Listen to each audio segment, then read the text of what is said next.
In part 1, we revealed how the Jehovah's Witnesses have built a multi-billion-dollar empire through tax-free donations, free labor, and real estate deals. But today we are exposing what happens behind the scenes. Where does all this money really go? What financial secrets are they hiding? Is their empire starting to crack under legal pressure? This is the dark side of the Jehovah's Witnesses' wealth. By the end of this video, you'll get the answers to all these questions on Tell Me, Dr. K, a channel on which we discuss matters of theological nature, no matter how difficult, complex, or uncomfortable they might be. Most Jehovah's Witnesses believe that their donations go towards the spreading of the gospel. But evidence suggests that the organization has millions, possibly billions, invested in businesses and industries completely unrelated to religion. Jehovah's Witnesses' financial portfolio allegedly includes hedge funds and corporate bonds. These are assets that they do not disclose to their members. Some reports even claim that they've even invested in defense contractors, pharmaceuticals, and entertainment companies, industry that the Jehovah's Witnesses publicly condemn. Then there are offshore accounts and real estate holdings. Investigations suggest that Jehovah's Witnesses holds real estate holdings in tax havens, shielding their assets from scrutiny. Here is what is interesting about the Jehovah's Witnesses. Unlike other church denominations, the Jehovah's Witnesses do not publish financial reports to their members. Everything is hidden at the top. Remember that Joseph Rothfudd turned the Jehovah's Witnesses into an autocratic institution where power was controlled at the top, and he introduced the concept of theocracy. He said the Jehovah's Witnesses had become a theocratic institution. He introduced the theocratic rule, which made the Jehovah's Witnesses organization to be more distinct from other Christian denominations. Other Christian denominations would hold annual general meeting, financial reports would be presented, and members would ask questions. It does not happen among the Jehovah's Witnesses. Everything that is sent to the headquarters, the members have no idea. There is totally no accountability to the members. Why? Because the organization is being ruled by a group of men who are called faithful and discreet slave appointed by Jesus to run God's affairs here on earth. Today, the faithful slave was put in charge of providing spiritual food for God's people who number into the millions. The slave also shows complete trust in Jehovah that he will guide them with his Holy Spirit. What makes it possible for the faithful and discreet slave to provide precious spiritual food? I will give you insight and instruct you in the way you should go, says Jehovah. Psalm 32, verse 8. Today, Jehovah provides direction to the slave through Jesus. Jesus, in turn, provides direction for his people through the faithful and discreet slave.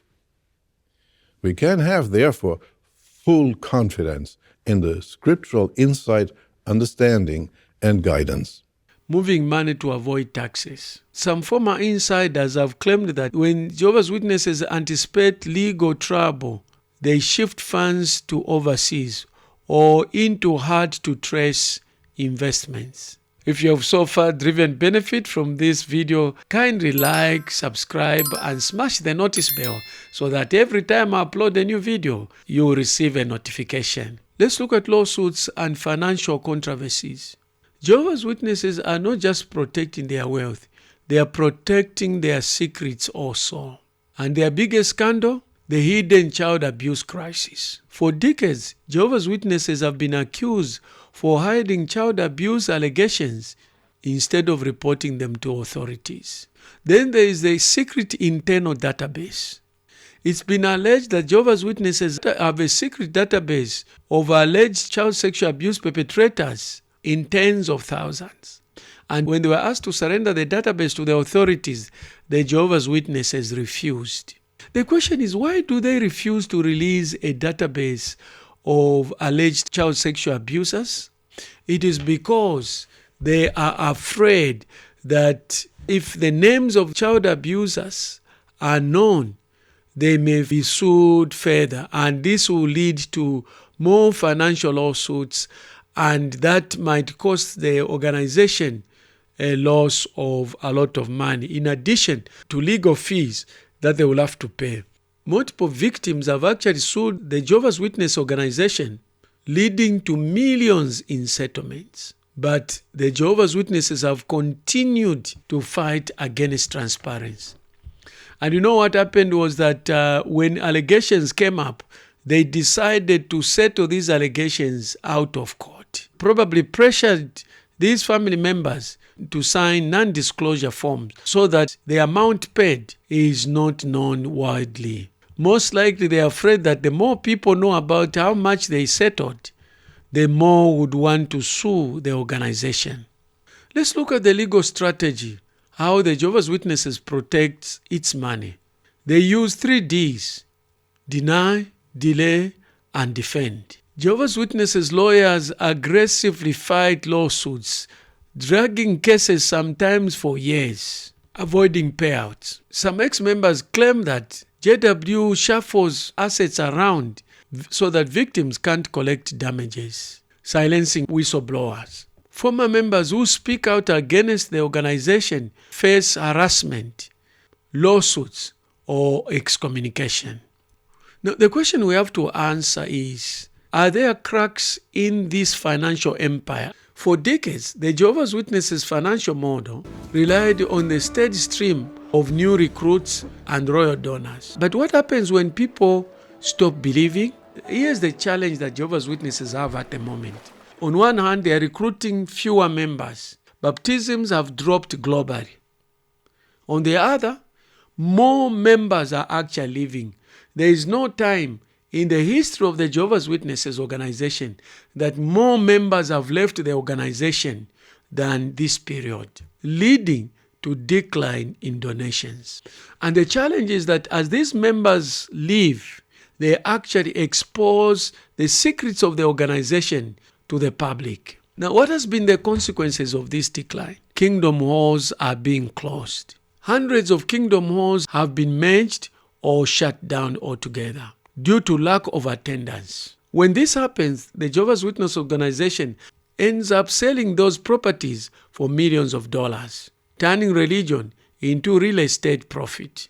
What is complicating the Jehovah's Witnesses challenge is the way the internet is exposing them. Social media and websites like JW Facts, XJW Reddit are educating people on the truth about the Jehovah's Witnesses finances. Former members are sharing financial leaks, lawsuit details, and inside knowledge, making it harder for the Jehovah's Witnesses to hide their operations. Now, what is even complicating the Jehovah's Witnesses situation is that governments have begun to notice. Now, with all these controversies and with all this wealth that the Jehovah's Witnesses is accumulating, some politicians and some governments have started questioning the tax-free status of the Jehovah's Witnesses. Norway has revoked the Jehovah's Witnesses' religious status due to their secretive financial practices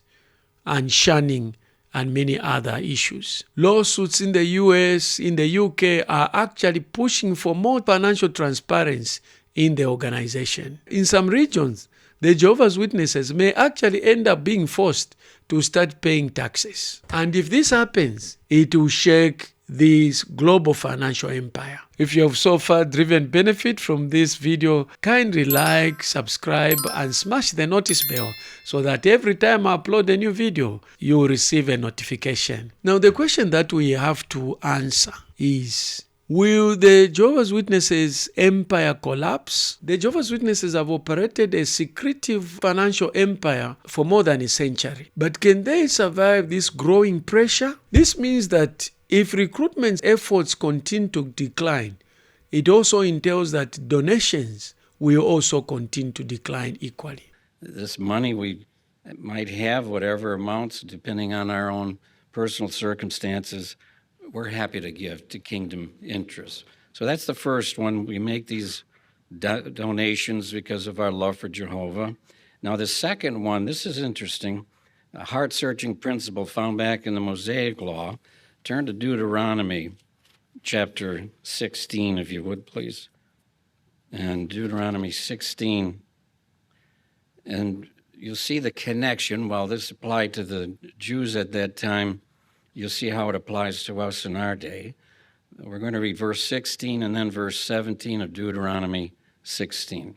Now notice, and none of them should appear before Jehovah empty-handed. So you have to let that sink in. Israelites that would attend these festivals, none. Now, he didn't say if you're well off, you've had a great year, as opposed to some that were poor, you still had issues back at that time, even though it was Jehovah's nation.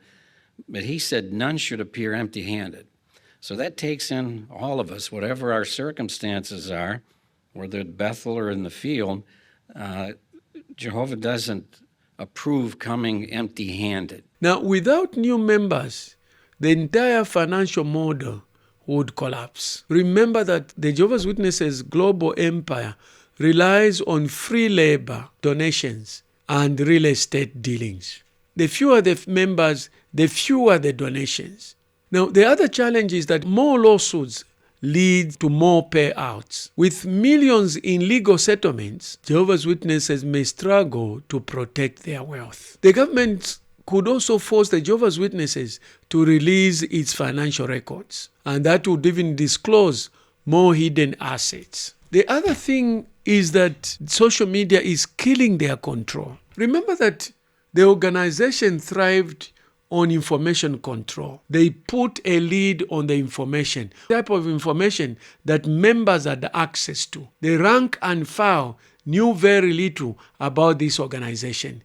They just believed that the leadership of this organization are a faithful and discreet servant appointed by Jesus to provide food to other slaves in due season. And what is this spiritual food?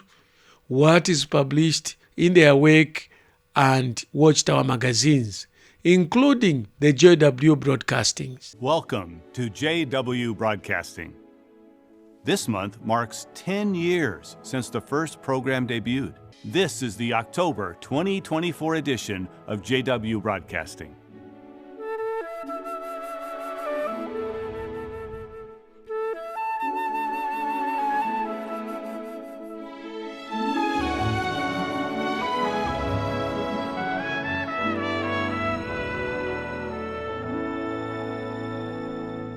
Jehovah's Witnesses thrived on information control, but today ex-members are exposing everything.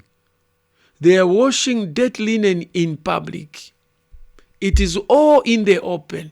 Confidential recordings, confidential records, including confidential documents like the Elder's Handbook, they are all in the open. So ex-members globally are exposing the Jehovah's Witnesses organization like never before. Now, YouTube channels, TikTok, and investigative journalism are educating millions about the Jehovah's Witnesses' financial secrets. The Jehovah's Witnesses have built a religious empire worth billions. But as their secrets come to light, their financial stronghold may be in danger. What do you think? Is the Jehovah's Witnesses on the verge of collapse, or will they continue to hide their wealth behind religion? Drop your comments below. I would like to hear from you. Let's start the discussion about this secretive and intriguing organization called the Watchtower Society, aka the Jehovah's Witnesses organization. If you have driven benefits from this video, kindly like, subscribe, and smash the notice bell so that every time I upload a new video, you'll receive a notification. If you have any question, you want to correct some of the facts, please do it in the comments below. If you think that this video will benefit another person or other people, kindly share it with them. You can share with as many people as you would like. If you have not watched part 1 of this video, click on this link. If you're interested in other videos related to Jehovah's Witnesses, their practices, their policies and doctrines, click on this playlist. I also have other videos related to SDAs discussing issues of the Sabbath, the law, and if that is an area of interest, click on this playlist.